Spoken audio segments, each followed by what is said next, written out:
He walked out of court with nothing, his name destroyed, his life erased, and only his canine left beside him.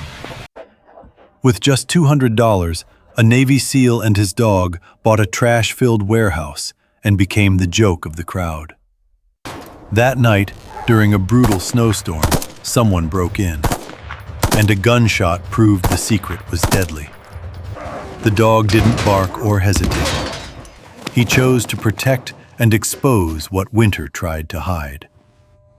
Beneath rust and ice lay the truth his wife feared, and the reason lives had been erased. This isn't just betrayal. It's loyalty, justice, and a canine who never walked away. Where are you watching from? Like, share, comment, and subscribe to Canine and Seal Stories. The snow had been falling since before dawn, thick and unrelenting, the kind that didn't drift gently but pressed downward with weight, erasing sound, swallowing edges, softening even anger into a dull, suffocating quiet. Daniel Cross stood on the courthouse steps, his boots planted on concrete already losing definition under white, his shoulders squared out of habit rather than confidence. At 30, he still carried himself like a man under orders, spine straight, chin level, hands still. But the discipline no longer felt like armor. It felt like the last thing he had not yet been allowed to lose. Behind him, through the tall glass doors, warmth glowed in muted amber. Inside that warmth, Amanda Cross had just finished crying. She was good at it. Not loud, not dramatic, never enough to seem unstable. Her tears came silently, clinging to her lashes, her voice carefully uneven when she spoke. Amanda was in her early 30s, tall and slender, with a lawyer's posture and a face that looked gentle until one learned how precisely it could harden. Her chestnut hair was pulled into a loose, professional knot, a few strands deliberately escaping to soften her image. Her skin was pale in a way that suggested controlled indoor living, not sickness, and her eyes, hazel, sharp when dry, now looked wounded, almost fragile. To the judge, she had looked like a woman protecting herself. To Daniel, she looked like someone who had already calculated the outcome and simply stepped through the motions required to reach it. The ruling itself took less than 4 minutes. Accounts frozen pending review. Exclusive possession of the marital home granted to Amanda. Temporary restraining distance recommended for emotional safety. The words, allegations of psychological aggression, slid into the record like a blade hidden inside polite fabric. Daniel did not interrupt. He did not argue. He had learned overseas that arguing during a decision rarely changed the decision itself. You absorbed the blow, adjusted, survived. That instinct had served him in war. It failed him here. When it was over, he bent down without hesitation and checked the leash clipped to his dog's collar. The movement was automatic, grounding. Vex stood close to his left leg, his lean, muscular frame steady despite the cold, paws firm on the stone. The Belgian Malinois was 4, maybe 5, deep fawn shading toward mahogany with a sharp black mask that made his dark amber eyes look even more intent. His ears were upright, tracking everything, yet his posture was calm, controlled, not aggressive. The tan tactical canine vest hugged his torso snugly, worn but clean. Vex did not look at Amanda. He did not look at the judge or the bailiff. He looked outward, toward the snow-choked street, as if the court had already ceased to exist. Daniel rose, nodded once to no one in particular, and turned. As he pushed through the glass doors, cold hit him hard enough to sting his lungs. Snow coated the parked cars so completely that license plates were indistinguishable. Across the street, buildings dissolved into white haze. Sound was dampened to almost nothing. No traffic, no voices. just the faint hiss of falling snow. Behind the glass, Amanda paused. She watched him go, her face composed now, eyes no longer wet. There was no triumph in her expression, only certainty. The certainty of someone who believes a person has been removed from the board entirely. Daniel did not look back. He had learned long ago that looking back during retreat only made the next step harder. As he descended the steps, snow immediately swallowed the imprint of his boots, erasing proof that he had ever stood there at all. Vex moved in perfect alignment beside him, head level, breathing steady, a living presence anchoring him against the hollow ache spreading beneath his ribs. The truck was parked 3 blocks away because the street directly in front of the courthouse had been declared impassable. Daniel walked without hurry, the weight of the verdict settling slowly, not as panic, but as something heavier. Final. Inside the cab of the old pickup, the heater coughed weakly before surrendering to lukewarm air. Daniel rested his gloved hands on the steering wheel and closed his eyes for 3 seconds. Just enough to keep himself from slipping into the mental spiral he recognized too well. He was not angry. That disturbed him more than rage would have. Anger at least burned. This felt like being quietly dismantled, piece by piece, by people who would never acknowledge having touched him. He drove without a destination for a while, letting muscle memory guide him through snow-packed streets. Vex shifted once, sensing the change in Daniel's breathing, and leaned forward slightly, placing his chin briefly against Daniel's arm before returning to his upright posture. It was not affection in the traditional sense. It was contact meant to stabilize, to remind.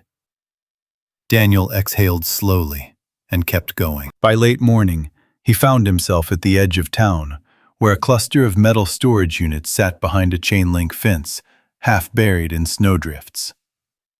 A handwritten sign announced an auction. Unpaid units. Contents sold as is. Daniel parked without consciously deciding to. He did not believe in luck. He believed in forward motion. This was that. Inside the fenced yard, a handful of people gathered, bundled in thick coats, their breath fogging the air.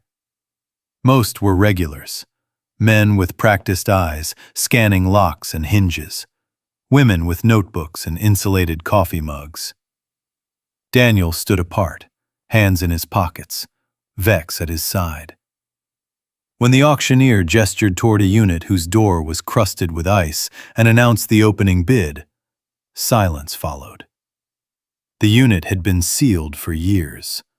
Snow had crept beneath its edges, freezing the bottom track solid. 200, Daniel said quietly, surprising himself. A few heads turned. Someone laughed under their breath. The auctioneer shrugged, grateful for any movement, and brought the hammer down.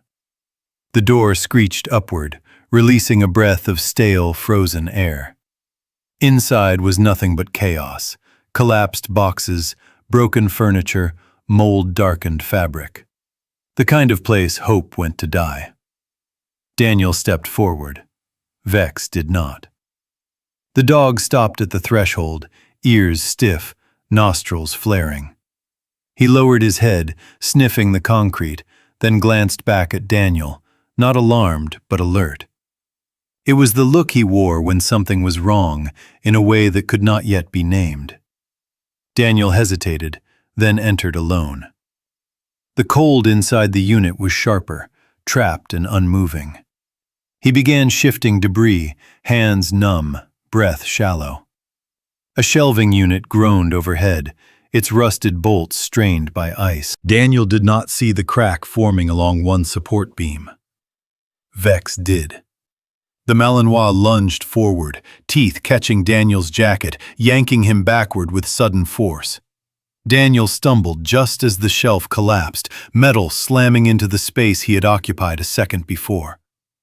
Dust and frost burst upward in a choking cloud. Daniel hit the ground hard, heart hammering.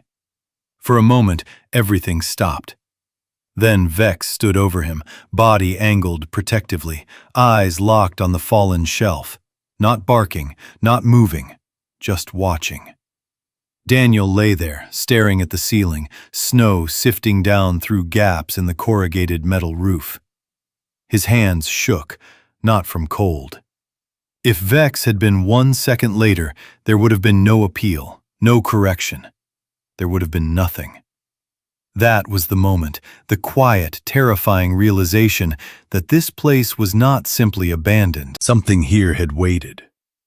Something that did not want to be found. Daniel pushed himself upright. As he did, Vex moved away from him and toward the corner beneath the collapsed shelf, nose pressed close to the ground. He pawed lightly at the concrete, scraping away frost, then stopped, staring at a section of wall where the temperature felt subtly different, the air less biting. Daniel followed the line of his gaze, pulse rising. He did not know yet what waited behind that wall. He only knew this. Amanda had taken everything she could see, the house, the money, the narrative. But she had misjudged one thing, the dog. And whatever had been hidden, buried under years of cold and neglect, had just made its first mistake. The storage yard sat at the edge of town like an afterthought. A rectangle of rusted metal doors, half buried under snowdrifts that had hardened into uneven white ridges. The wind cut straight through the chain-link fence, carrying the dry, metallic scent of winter and old concrete. Daniel Cross stood among a loose semicircle of strangers, his collar pulled up, his breath slow and controlled. He did not recognize anyone by name, but he recognized the type immediately. These were not dreamers. They were scavengers, professionals at reading damage. Men and women who measured value by weight and resale margins, not by hope. Their eyes flicked from lock to hinge to door seam with bored precision. Daniel's presence drew glances, then smirks. His uniform marked him as something else, disciplined, out of place, inconveniently serious. Vex stood at Daniel's left knee, perfectly aligned, snow dusting the dark edge of his ears.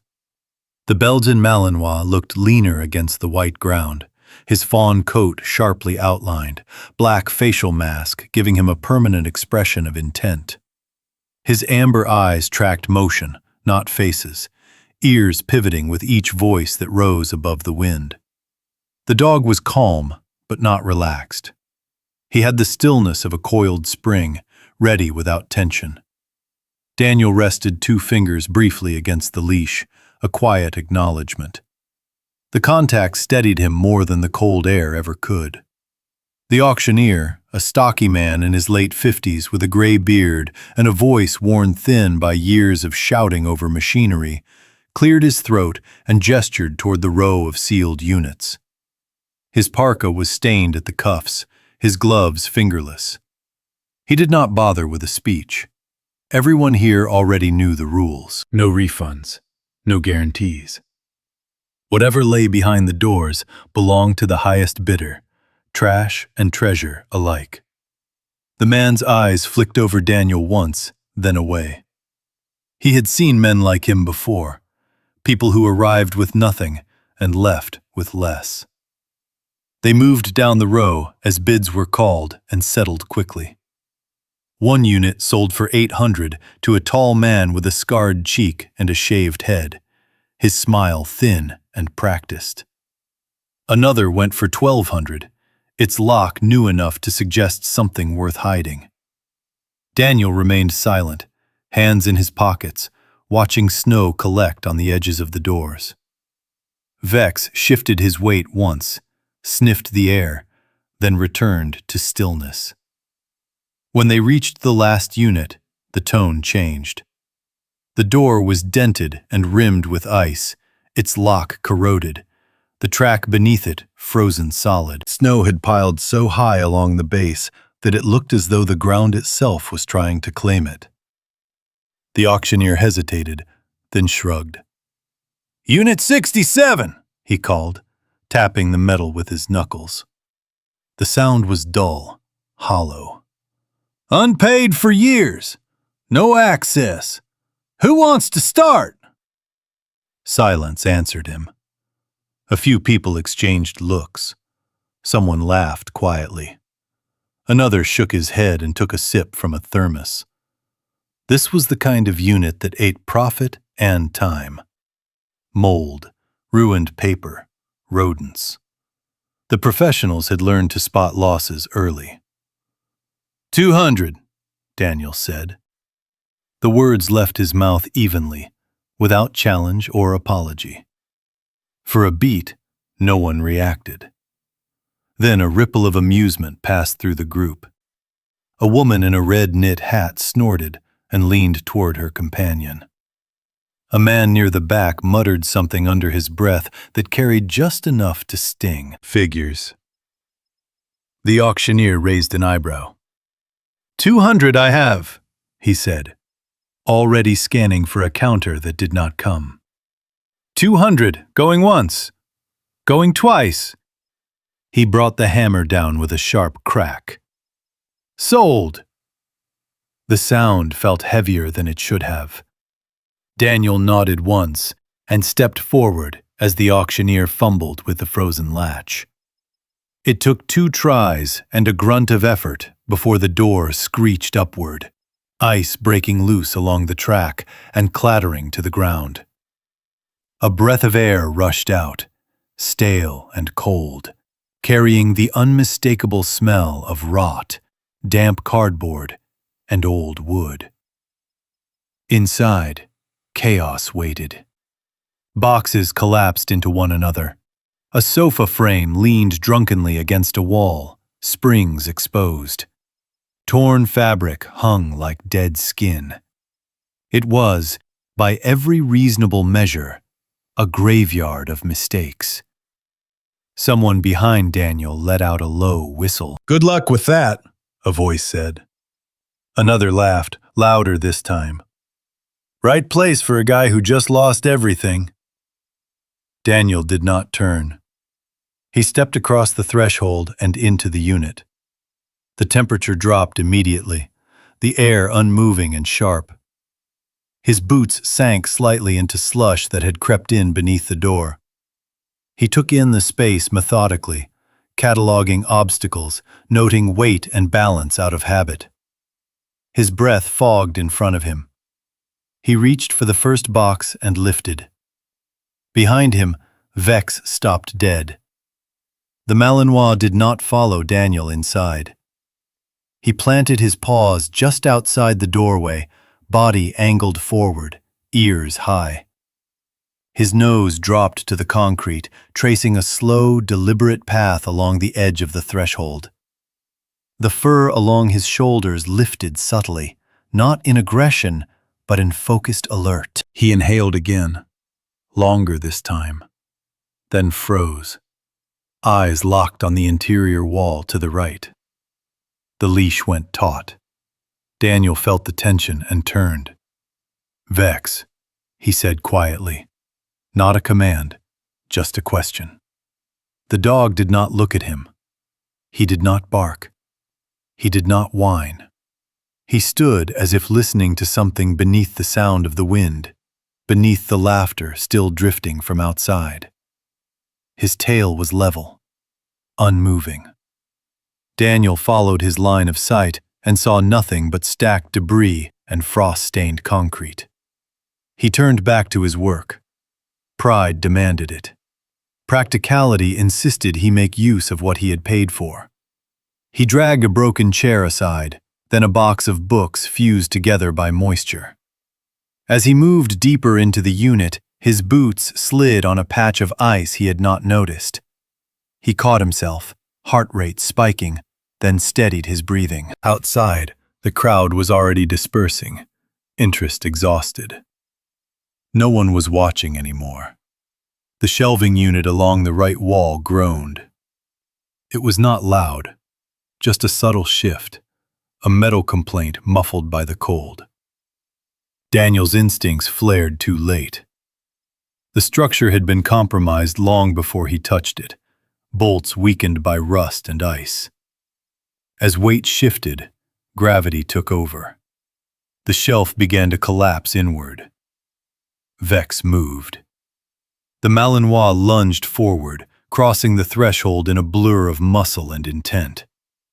His jaws closed around the back of Daniel's jacket with controlled force, not tearing, just enough to seize. He yanked backward hard, all his weight committed. Daniel stumbled, feet sliding, and fell onto his back just as the shelf crashed down where he had stood. Metal slammed into concrete with a thunderous clang.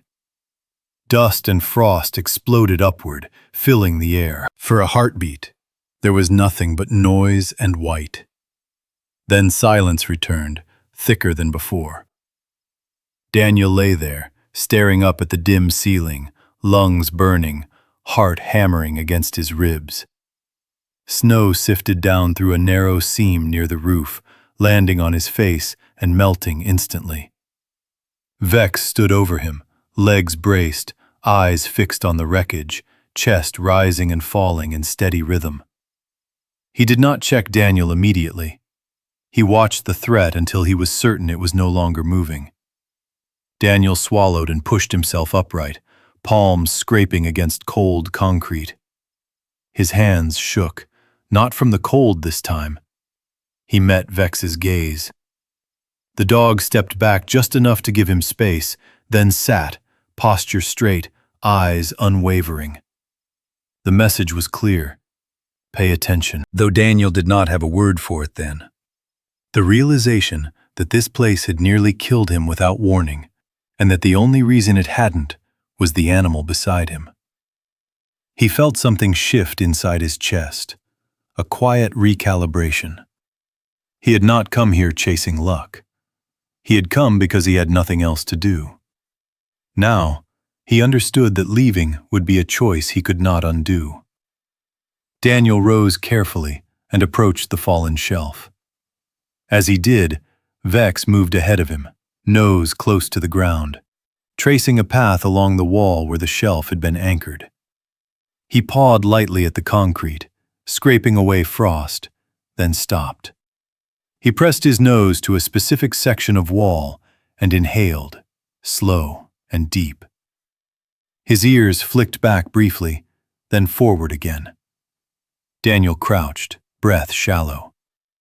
He placed his gloved hand against the wall. The surface felt colder than the surrounding concrete, but not uniformly so.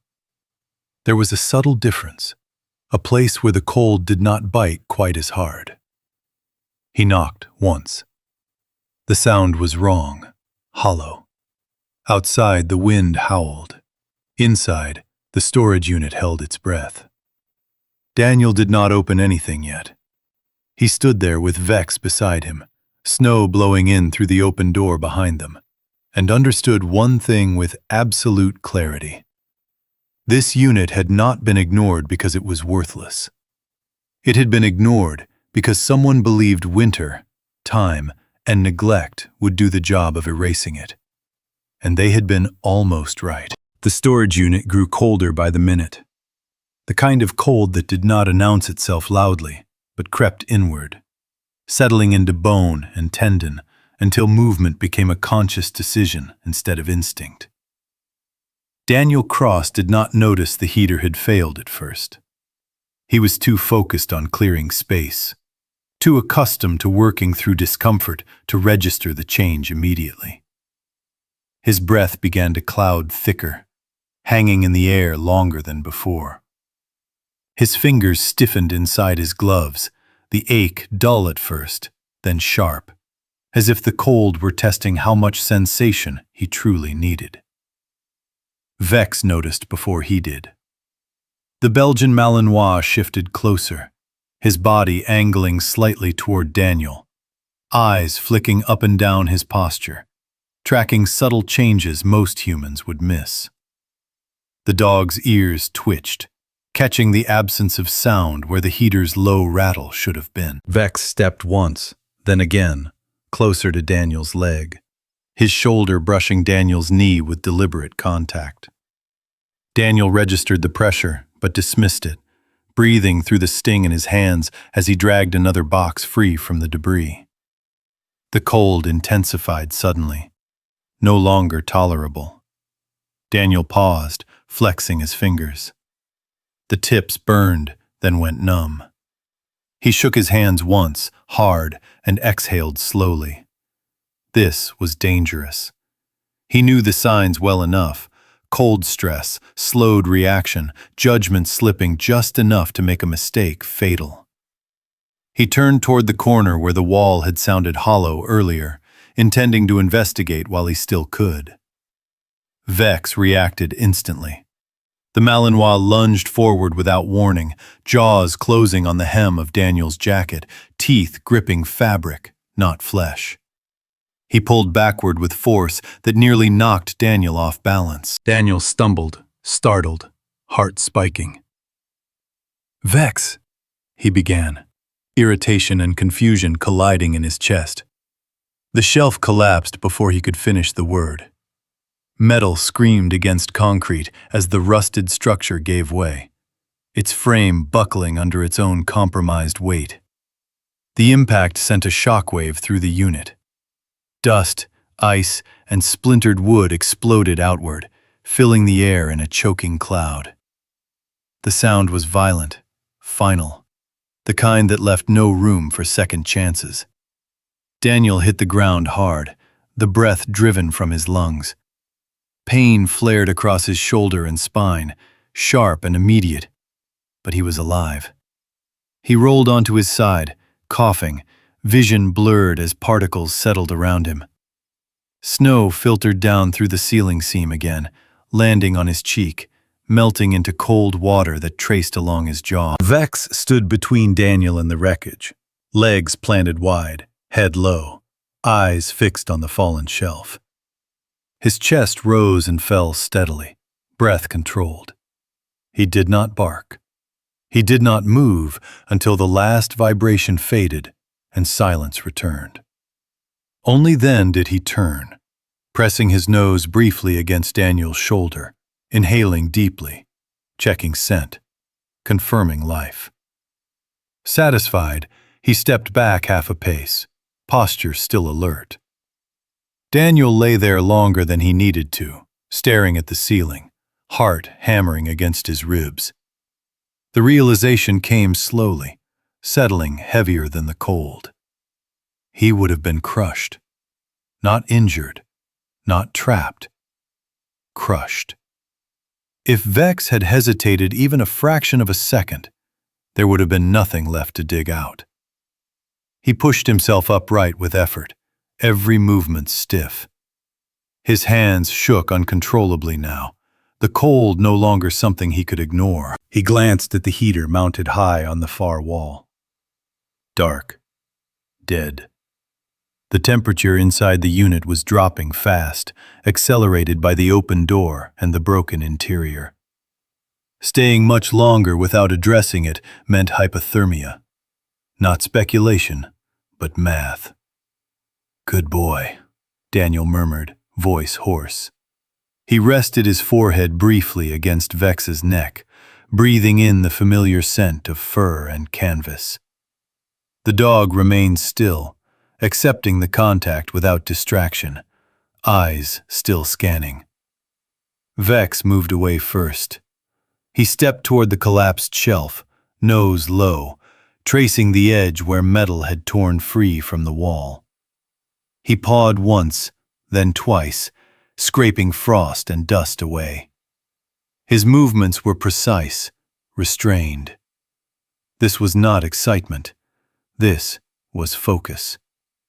He stopped at a specific section of wall and froze, ears forward, body tense in a way that pulled Daniel's attention instantly. Daniel followed, crouching despite the stiffness in his joints.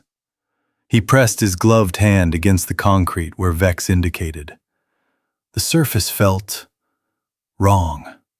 Not warmer exactly, but insulated. The cold muted, uneven. He knocked lightly with his knuckles. The sound returned hollow, unmistakable, the point where instinct and reason aligned. Daniel felt it settle deep in his chest, not panic, but clarity. This was not an accident. The structural failure had been old, but the wall behind it had been reinforced deliberately, hidden behind chaos and neglect. Someone had built this to be overlooked. Someone had counted on time and winter to finish the job. Daniel grabbed a pry bar from his truck and returned, working quickly now, breath shallow but controlled. Vex stood close, tracking every movement, occasionally glancing toward the open door as if listening for something beyond the wind. The panel gave way with effort, revealing a narrow cavity set into the wall. Inside sat a small steel safe, its surface cold enough to sting even through gloves, edges sealed with aging insulation. Daniel dragged the safe free and set it on the ground. His hands were barely responding now, fingers clumsy as he worked the latch. When it finally opened, the sight inside stole what little warmth he had left. Documents, neatly stacked, wrapped in oilcloth, preserved against moisture. On top lay a set of legal contracts, the paper yellowed but intact. His eyes caught the signature immediately. Amanda Cross. Her name, written in confident strokes, exactly as he remembered it. Beneath that, storage receipts, this unit number, dates spanning years. Evidence of intention, not coincidence. Daniel sat back hard, safe forgotten at his knees. The cold faded into the background, replaced by something sharper, more dangerous. This was not just betrayal born of convenience or spite. This was flight. Amanda had not simply destroyed his life to win a divorce. She had done it to sever a connection, to ensure he would never look in this direction, never have the resources or stability to uncover what she had hidden. Vex sat beside him, posture calm but alert, amber eyes fixed on Daniel's face. The dog's presence anchored him as the implications spread outward in his mind. The house, the accounts, the speed of the ruling. None of it had been about safety. It had been about containment. A sudden gust drove snow deeper into the unit, snapping Daniel back to the immediate danger. He swore softly and forced himself to stand. He needed heat, now. He closed the safe and shoved it into his truck, movements urgent but careful. Vex followed without hesitation, leaping into the cab as Daniel slammed the door shut behind them. The engine turned over reluctantly, then caught.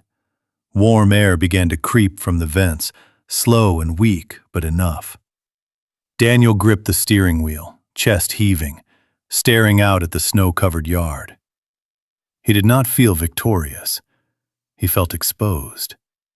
Whatever Amanda had been running from was not small, and now, because of a broken shelf and a dog who refused to step aside, it had found him instead. Vex settled into the passenger seat, eyes forward, posture steady, as if nothing had changed. Daniel knew better. Everything had changed. Daniel Cross learned the name at dawn, sitting in his truck while the heater rattled like it might give up at any second. Snow buried the street in uneven waves, swallowing curbs and mailboxes alike, turning the town into something quieter and more watchful. He held the file from the safe in his hands, the paper stiff and cold despite the warmth finally seeping into the cab. One name appeared again and again, not bold or dramatic, just persistent in a way that refused to be ignored. Robert Hale. It was written in older ink, attached to deeds, storage receipts, shell corporations that folded into one another like a bad magic trick. Hale had owned the unit long before Amanda Cross ever touched it. And then, abruptly, he had vanished. Daniel drove to the county records office as soon as it opened. The building squatted near the courthouse, a block of concrete and glass that smelled faintly of old paper and burnt coffee. Inside, fluorescent lights hummed overhead. The clerk on duty barely looked up as Daniel signed the visitor log. Vex remained outside, sitting alert beside the truck, eyes scanning the street through falling snow, his breath steady, posture disciplined even in stillness. The police archive room was colder than the rest of the building, shelves of boxes stacked too neatly to be comforting. Daniel requested Hale's file by name. The woman behind the desk hesitated just long enough for him to notice. She was in her 40s, hair pulled into a tight bun, face pale from too many winters indoors. Her eyes flicked toward the hallway, then back to Daniel. She did not ask why. She simply nodded and disappeared into the back. When the folder arrived, it felt lighter than it should have. Daniel opened it and immediately saw the damage. Pages were missing. Others had been reinserted out of order. Several bore stamps that overlapped older markings, an attempt to obscure rather than erase. Arrest reports with no conclusions. Interviews with names blacked out. Hale's last known address crossed through with a thick line of ink. The message was unmistakable. Someone had wanted this story to stop mid-sentence. Sheriff Tom Weaver found him there an hour later. Weaver was a tall man in his late 50s with a weathered face and a jaw that had been broken once and never set quite right. His hair had gone mostly gray, beard trimmed short, eyes tired in a way that came from years of choosing which truths to pursue and which to let sink. He closed the door behind him and leaned against a shelf, arms crossed, posture guarded.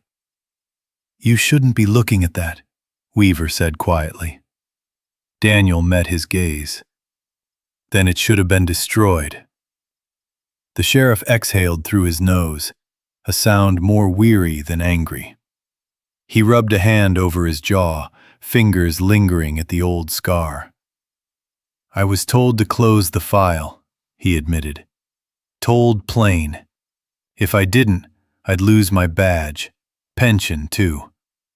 They said Hale skipped town. That was the story."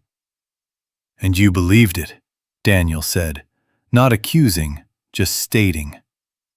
Weaver shook his head once. "No, but believing and surviving aren't the same thing." He straightened, eyes hardening briefly. "Hale didn't run. He was removed. Clean. Quiet. No body, no noise.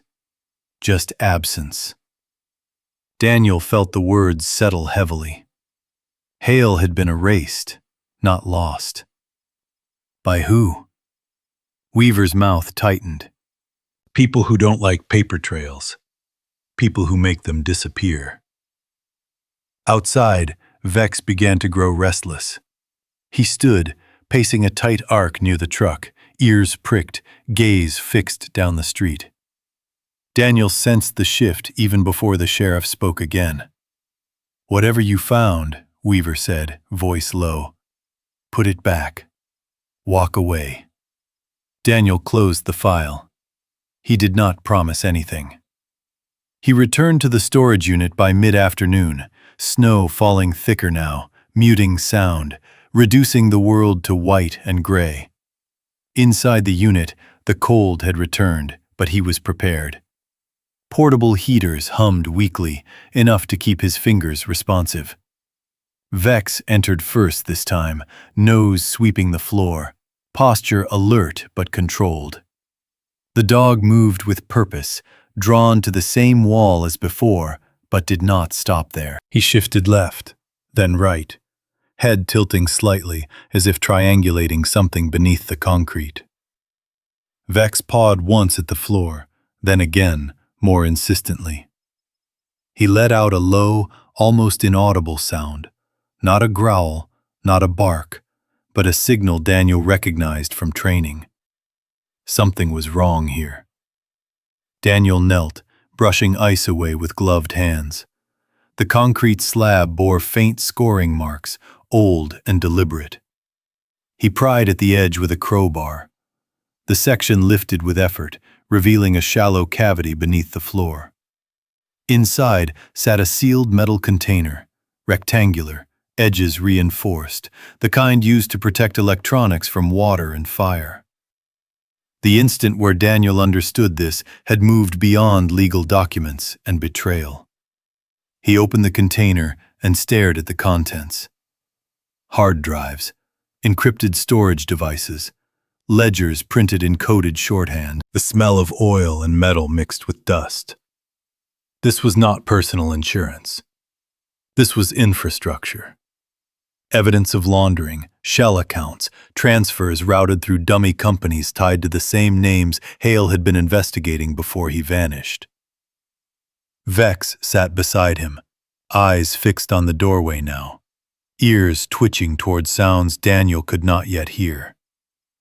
Night fell fast. Daniel loaded the container into the truck, movements precise, urgency kept on a leash. As he pulled away from the unit, he felt it, the sensation of being observed. He checked the rearview mirror and saw it immediately. A black SUV sat at the far end of the lot, engine running, lights off. It did not move as he passed. It did not need to. Its presence was message enough. Daniel drove, taking a long route through back roads half lost under snow. The SUV followed at a distance, never closing, never falling back. Vex watched through the side window, body rigid, head tracking the vehicle's position without sound.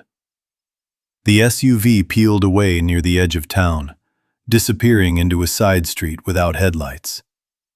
Daniel did not slow until he reached home. He shut off the engine and sat there, hands still on the wheel, heart steady but heavy. This was no longer about survival alone. Hale had been erased because he had uncovered something powerful enough to silence a lawman. Amanda had tied herself to it, and then cut Daniel loose to protect her escape. And now, because of a dog that refused to ignore what Winter tried to bury, Daniel stood in the same crosshairs. Vex rested his head briefly against Daniel's arm, a grounding weight, eyes calm, certain.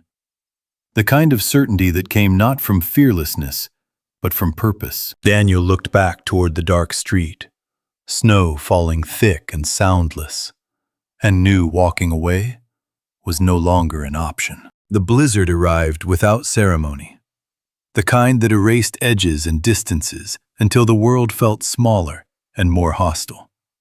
Snow slammed against the corrugated walls of the storage yard, rattling loose metal and filling the air with a constant, grinding hiss. Daniel Cross sat inside the unit on a folding chair he had dragged in earlier, the heaters struggling against the cold, the light above him swaying slightly as wind found every weakness in the structure. He had chosen to stay the night for a reason. After the black SUV, after the discovery beneath the floor, leaving the evidence unattended felt like surrender. Vex lay near the doorway, not asleep, never truly asleep.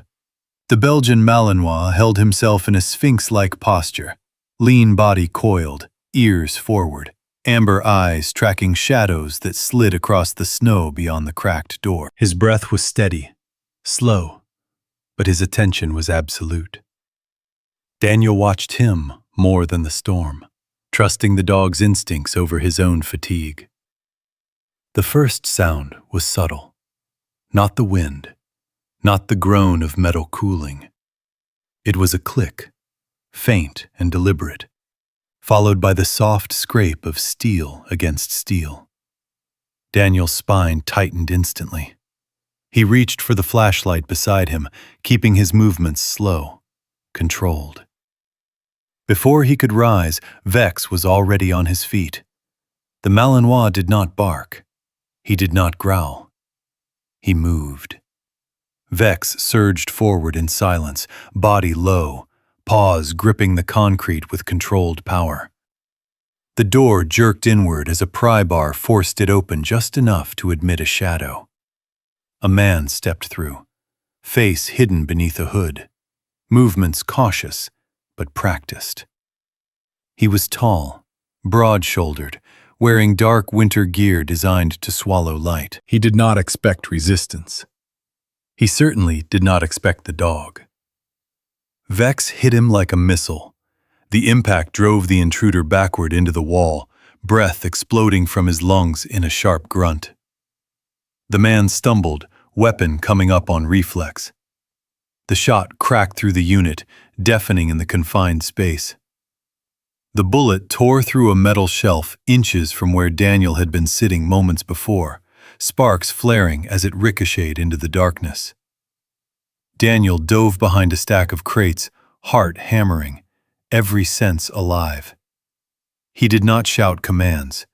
Vex did not need them. The dog pinned the intruder with relentless precision, forearms braced, jaws snapping inches from the man's throat, forcing him sideways, denying him a clean angle. The intruder swung blindly, elbow catching Vex's shoulder. The Malinois absorbed the blow and adjusted, shifting his weight, driving the man harder into the wall. Snow blew in through the open door, swirling around them, illuminated by the flickering light. The intruder panicked. He fired again, wild this time. The shot went wide, punching through the door frame. Vex lunged, teeth catching fabric and flesh at the man's forearm. The scream that followed was short and sharp, choked off as the man wrenched himself free and staggered backward, blood already soaking into the sleeve of his jacket. Daniel rose, heart pounding, but by the time he reached the doorway, the intruder was running. He vanished into the storm, boots slipping on ice, leaving a dark trail in the snow that stretched away from the unit like an accusation. Vex stood at the threshold, chest heaving, eyes locked on the retreating figure. He did not pursue beyond the door. He had been trained for restraint as much as force. He turned back to Daniel, ears twitching, body vibrating with contained energy, waiting for the next command that did not come. Daniel crouched and pulled Vex close, hands moving over the dog's shoulder, checking for injury. His fingers came away clean. Vex leaned into the contact briefly, then straightened, alert again. The moment hung between them, thick with understanding. That was the re-hook, the unmistakable shift from suspicion to certainty. Someone had crossed a line. Someone had been willing to kill to keep what lay beneath the floor buried. Daniel secured the door as best he could and shut down the lights. He did not sleep. He sat with his back against the wall, pistol in hand now, breath measured, listening to the storm rage outside. Vex remained awake, tracking every sound, his presence a living barrier between Daniel and the dark. By morning, the blizzard had passed, leaving the world muffled and deceptively calm. Snow lay pristine, except for the smeared path of blood leading away from the unit. Daniel followed it until it disappeared beneath drifting white, his jaw set hard. This had not been a random thief. The intruder had known where to go.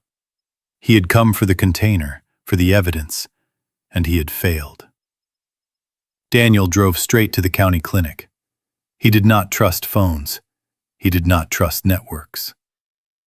The waiting room was nearly empty, the storm having kept most people home. Behind the counter stood a woman in her late 30s, with sharp eyes and a posture that suggested she missed nothing. Her name tag read, Dr. Lena Morales. She was tall and lean, dark hair pulled into a low braid, olive skin weathered by long hours under fluorescent lights. When she noticed Vex at Daniel's side, Her expression shifted. Not fear, but recognition. "You're the one with the dog," she said quietly. "They called about a bite." Daniel's eyes narrowed. "Who did?" Morales glanced toward the back hallway, then met his gaze again. "An unidentified male came in early this morning. Gunshot grazed to the arm. Animal bite. He refused to give a name, paid cash, left before we could finish cleaning the wound." Her voice was calm, professional, but there was an edge beneath it. "He was scared." Daniel nodded once. That confirmed it. "Did he say anything?" Morales hesitated. "Just one thing. He kept asking if anyone had followed him." Outside, Vex lifted his head, ears pricking. He stared across the parking lot, body stiffening. Daniel followed his gaze and saw a familiar shape idling at the far edge of the lot. A black SUV. Engine running. Windows dark. The SUV pulled away slowly as Daniel watched. He thanked Morales and left without another word, snow crunching beneath his boots. Vex stayed close, posture alert, eyes tracking the empty road. Daniel knew then what the intruder had already learned. This was no longer about secrets hidden in a wall or names erased from files. It was about survival. The people behind this would not stop, and now they knew Daniel would not either. Back at the unit, Daniel packed the evidence into a reinforced case and loaded it into the truck. He paused once, hand resting on the container, breath steady despite the weight of what lay ahead. Vex sat beside him, gaze unwavering, a silent vow in muscle and bone. This was no longer a mystery to uncover at a distance. It was a war of patience and nerve. And the first shot had already been fired. Amanda Cross arrived just after noon, when the snow had thinned enough to reveal the gray bones of the town beneath it. Daniel saw her before she saw him. She stepped out of a rented sedan parked too neatly for the weather, her heels sinking slightly into the slush as she adjusted her coat with practiced precision. She looked exactly as she always had when she wanted to appear vulnerable. Tall, slim, posture slightly drawn inward, as if the world pressed too hard against her shoulders. Her hair, once honey blonde, was now a cooler ash tone, styled straight and immaculate despite the storm. Her skin was pale, untouched by winter or sleepless nights, her makeup subtle and deliberate. Amanda had always known how to look like someone who needed help. Daniel stood outside the storage unit, arms relaxed at his sides, face unreadable. He did not step forward. He did not speak. Vex stood in front of him, body squared, tan vest stark against the snow, ears upright, eyes locked on Amanda with a focus that bordered on unsettling. The Belgian Malinois did not growl or bare his teeth. He simply blocked the path, a living line drawn in the snow. Amanda slowed when she noticed the dog. Her eyes flicked briefly to Daniel, then back to Vex, uncertainty tightening the corners of her mouth. "I heard what happened," she said, her voice soft, breath visible in the cold. "About the break-in. I just wanted to make sure you're okay." Daniel said nothing. Silence had become a weapon he wielded carefully now. Amanda took another step forward, then stopped as Vex shifted his weight, paws digging slightly into the snow. The dog's gaze never left her face. He tracked her micro-movements, the tension in her shoulders, the slight hitch in her breathing. Amanda noticed. She swallowed. "You don't have to be like this," she continued, a tremor entering her tone. Whether real or rehearsed, Daniel could no longer tell. "After everything, I still care. I didn't know things would go this far." Daniel finally spoke, his voice low and even. "You always knew." The words landed harder than shouting ever could. Amanda's composure cracked just enough to show irritation beneath the concern. "You think you understand what's happening," she said. "You don't. What you found, it's dangerous. You should give it back. Walk away while you can." Before Daniel could respond, another vehicle pulled into the lot. An unmarked federal SUV, utilitarian and dull, its tires crunching through the snow with unhurried authority. Two figures stepped out. One was a woman in her early 40s with iron-gray hair cut into a sharp bob, her posture upright, movements economical. She wore a long, dark coat and sensible boots, her face angular, eyes observant and unflinching. This was Helen Brooks, former legal counsel to Robert Hale. The other figure was a federal agent, broad-shouldered, clean-cut, his badge already visible, expression neutral. Amanda turned sharply, recognition flashing across her face like a reflex. "Helen?" she said, disbelief and anger colliding. "What is this?" Helen Brooks did not smile. She walked past Amanda without breaking stride, stopping beside Daniel. Up close, her features bore the marks of someone who had endured pressure without bending. Fine lines around the eyes, a jaw that held tension even at rest. Her voice, when she spoke, was calm, edged with steel. "It's accountability," she said. "Something Robert never lived long enough to see." Amanda laughed once, sharp and brittle. "You think this proves anything?" she snapped. "You think you can pin this on me?" The federal agent stepped forward, producing a folder thick with documents. "The evidence retrieved from the storage unit matches financial records we've been tracking for years," he said. "Shell accounts, laundering channels, asset concealment. Your signature appears repeatedly." Amanda's breathing quickened. Her eyes darted between them, then back to Daniel. "You gave this to them?" she demanded. "After everything I did to protect you." The instant when Amanda's mask slipped completely. Protect you. The phrase hung in the air, absurd and revealing all at once. Daniel felt a strange clarity settle over him. He saw her now not as a villain in a story, but as a woman who had chosen survival at any cost and called it love. "I didn't need protection," Daniel said quietly. "I needed the truth." Vex stepped forward half a pace, his presence unmistakable. Amanda flinched despite herself. The dog's amber eyes reflected nothing but assessment. He did not see her as an enemy or an ally. He saw her as a variable. Helen opened the folder and held up a document. "Robert Hale kept records," she said. "Insurance, he called it. Names, dates, transactions. He trusted you, Amanda. That was his mistake."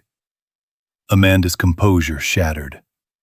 "You don't understand what you're touching," she shouted, her voice cracking as the control she prized slipped through her fingers. "These people, they erase lives. They erased Robert. They will erase you too." For the first time, Daniel saw real fear in her eyes. Not the theatrical vulnerability she used in court, not the cold calculation she wore in private, but raw terror. Her hands trembled. She took a step back, boots sliding slightly on the snow. "That's enough," the agent said, moving in. "Amanda Cross, you are being detained pending further investigation." Amanda's gaze locked onto Daniel's one last time. There was no apology there, no remorse. Only the realization that the narrative she had controlled so carefully was no longer hers to shape. "You don't know what you've done," she whispered. Daniel watched as she was escorted to the SUV, her protests fading into the wind. He felt no triumph, only a quiet release, like pressure easing after a long-held breath. Vex remained still until the vehicle pulled away. Then he turned, pressing his shoulder briefly against Daniel's leg, a grounding touch. Daniel rested a hand on the dog's head, fingers brushing the coarse fur between his ears. The moment passed without ceremony. Helen Brooks exhaled slowly. She was a means to an end, she said. Not the architect, but she led us to the right place. She met Daniel's eyes. You did the right thing. Daniel nodded once. He looked out over the snow-covered yard, the storage unit now silent, its secrets no longer buried. The danger was not over. He knew that. But for the first time since stepping out of the courthouse, the weight on his chest felt lighter. Vex sat beside him, posture steady, gaze forward.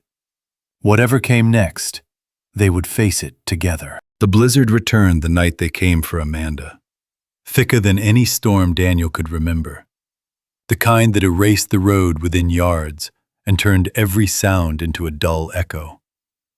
Snow moved sideways, driven by wind that howled through the storage yard like a living thing, rattling doors and lifting powder into blinding curtains. Daniel stood beneath the overhang of the unit, collar up, breath steady. He did not feel triumphant. He felt finished with running. Vex stood at his side, the Belgian Malinois a sharp silhouette against the white. 4 years old now, lean and powerful, fawn coat darkened by moisture, black mask cutting a decisive line across his face. His ears were high, eyes intent, posture calm. He had learned the rhythm of this place, the difference between wind and footsteps, between fear and resolve. Tonight, he watched the road. The lights appeared first, 2 pairs, then a third, halos smeared by snow.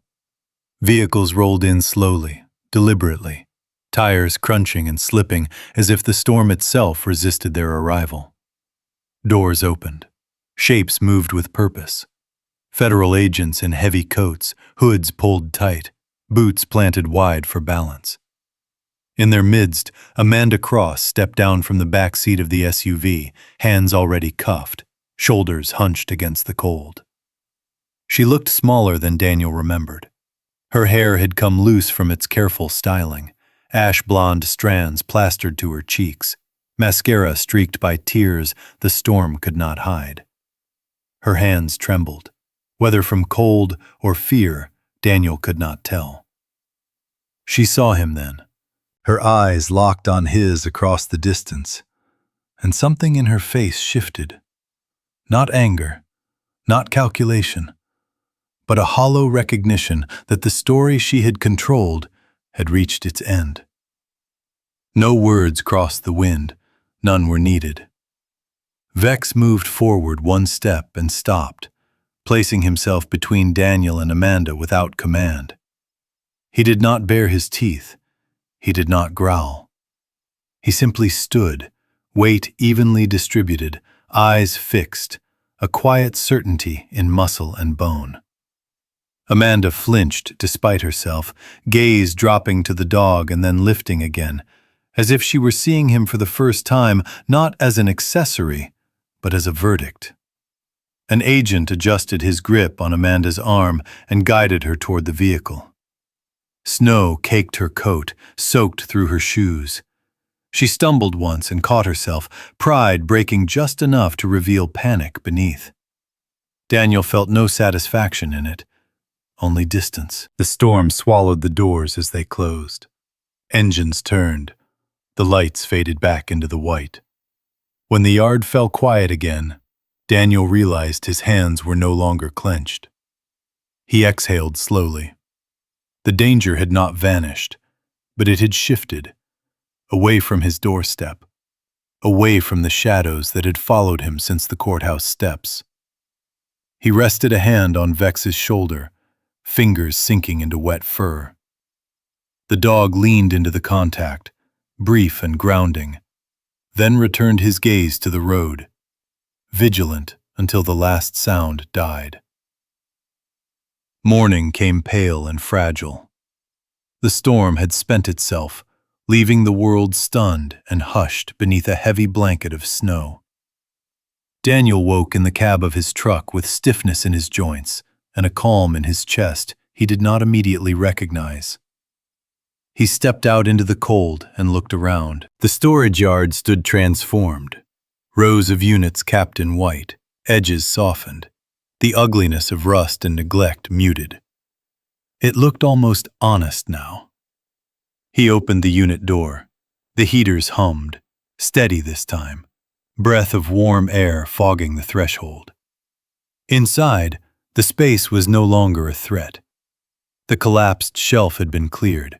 The false wall was exposed, the cavity empty, its secrets already carried where they belonged. Evidence had been cataloged and transferred, names restored to records that had been cut short.